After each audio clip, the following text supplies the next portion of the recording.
Hello everyone, welcome to Ankoni tutorial. আজকের ভিডিওতে তোমাদের জন্য একটা ইম্পর্টেন্ট লেটার রাইটিং আছে। আগে আমরা কোয়েশ্চেনটা পড়ে নিই। রাইট আ লেটার, একটা চিঠি লেখো টু দ্য পোস্টমাস্টার।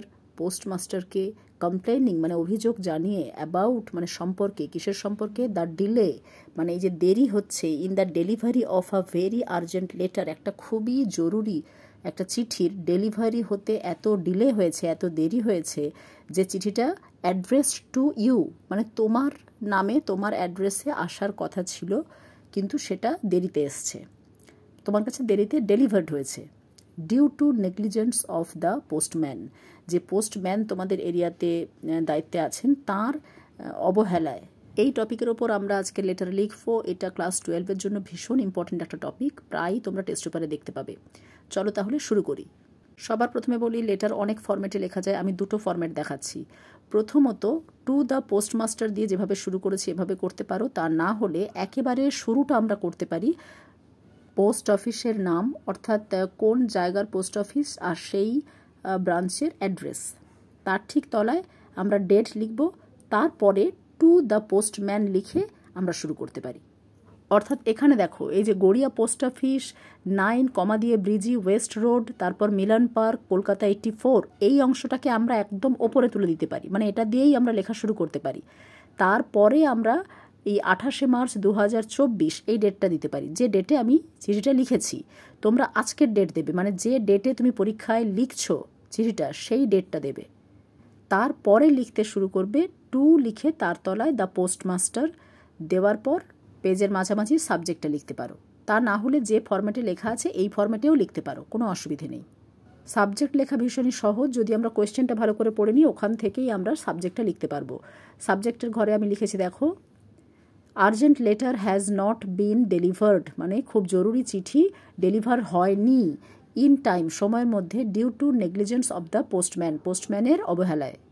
এবার দেখো তার ঠিক পরের লাইনে আমি শুরু করেছি রেসপেক্টেড স্যার, অথবা লিখতে পারো ডিয়ার স্যার, যে কোনো একটা দিয়ে শুরু করবে, কমা দিয়ে একটা ছোট্ট প্যারা করে লিখবে, আই অ্যাম ভেরি সরি, আমি খুব দুঃখিত, টু ইনফর্ম ইউ দ্যাট, আপনাকে এটা ইনফর্ম করে যে, my urgent letter is not delivered to me, আমার একটা খুব জরুরি চিঠি ডেলিভার হয়নি আমার কাছে, ইন টাইম সময়ের মধ্যে, বিকজ কারণ mister Raja Pal the postman of our area, আমাদের এলাকার এখন দায়িত্বে কে রয়েছেন পোস্টম্যান হিসেবে, মিস্টার রাজা পল। আমি একটা বানিয়ে নাম লিখেছি, তোমরা তোমাদের এরিয়াতে যদি সেরকম কোনো নাম থাকে লিখবে, তা না হলে যে কোনো একটা নাম বানিয়ে লিখে দেবে পরীক্ষায়।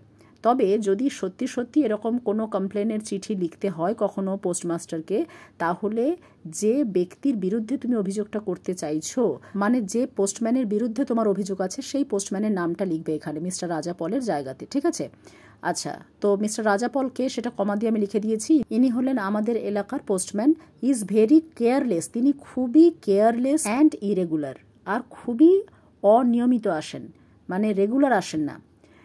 তারপর ফুল স্টপ দিয়ে আমরা প্যারা করে আরটু লিখেছি, এভরি টাইম প্রত্যেকবার, উই নোটিস হিম আমরা তাকে লক্ষ্য করি, টু থ্রো ছুঁড়ে দেয়, দ্য লেটার চিঠি, নিয়ার ডোর দরজার কাছে ছুঁড়ে দেয়, অর অথবা গেটের কাছে ছুঁড়ে দেয়, বাট কিন্তু, আই ডোন্ট নো আমি জানি না, হোয়াই কেন, he does not drop the letters চিঠিগুলোকে তিনি ড্রপ করেন না বা ফেলেন না, ইনটু দ্য লেটার বক্স, মানে নির্দিষ্ট তো একটা চিঠির বাক্স রাখা থাকে প্রত্যেক বাড়ির সামনে হোক বা রাস্তার ওপর হোক, যে কোনো জায়গাতে, নির্দিষ্ট জায়গাতে, তো সেই লেটার বক্সে কেন উনি চিঠি ফেলেন না আমার জানা নেই।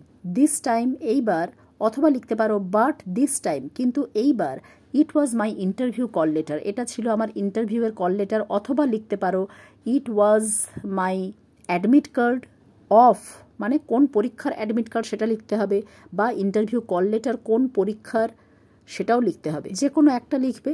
আমি যেরকম এখানে দিয়েছি দ্য ফুড ইন্সপেক্টর এক্সামিনেশন, মানে এই পরীক্ষার হয় লিখবে অ্যাডমিট কার্ড অথবা লিখবে ইন্টারভিউ কল লেটার এসছিল, but due to his negligence কিন্তু তার অবহেলাতে, I lost such a great chance আমি হারিয়ে ফেলেছি অলরেডি এইরকম একটা বড় সুযোগ, please take this matter seriously, দয়া করে এই বিষয়টি একটু সিরিয়াসলি নিন, অ্যান্ড হেল্প আস আমাদেরকে সাহায্য করুন, টু গেট রিড অফ মানে মুক্তি পেতে, সাচ প্রবলেম এ ধরনের সমস্যার থেকে।